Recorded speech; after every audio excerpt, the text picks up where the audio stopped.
সবাই দাবি যে এই রাস্তাতে প্রশাসনের দৃষ্টি দায়ী এবং প্রশাসন যাতে এটার পদক্ষেপ নেয়, এটাই আমরা দাবি সবাই। বিশেষ করে এই কর্মকাণ্ডটা কেন হয়, কেন হইতেছে? এই কারণে কি নেশা? নেশা তো বিভিন্ন নেশা করতেছে, তারা নেশা করেছিল, তারা মানুষের বাড়ি ঘরে ঢুকে চুরি করতেছে। কতদিন যাবত? আজকে 2-3 বছর যাবত হেয়ার লেগে কিচ্ছু রাখা যাইতেছে না। আরো আগে দেবে, মানে এই কয়দিন আরো বেশি বাড়ছে, সুস্থ আসলে আমার মারালা ডাক্তার কাছে গেছে, কে সোমবার না মঙ্গলবার ঘরে ঢুকে খাইয়া সব কিছু থেকে চলে গেছে, থাইকা আইকা মুইতে পড়ে সব করে গেছে।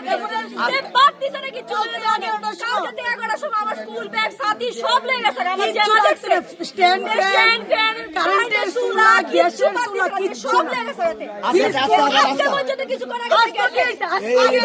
আজকে মনে করছে আমরা বাইতে আইছি না, আজকে কি আইছে এরপর দরনে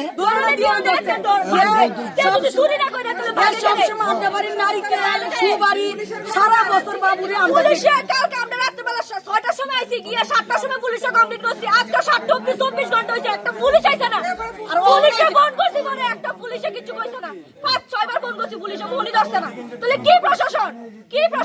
চুরি হইলে যদি প্রশাসন জানায়, যদি জিজ্ঞাসা না করে, তাহলে কি ধরনের প্রশাসন?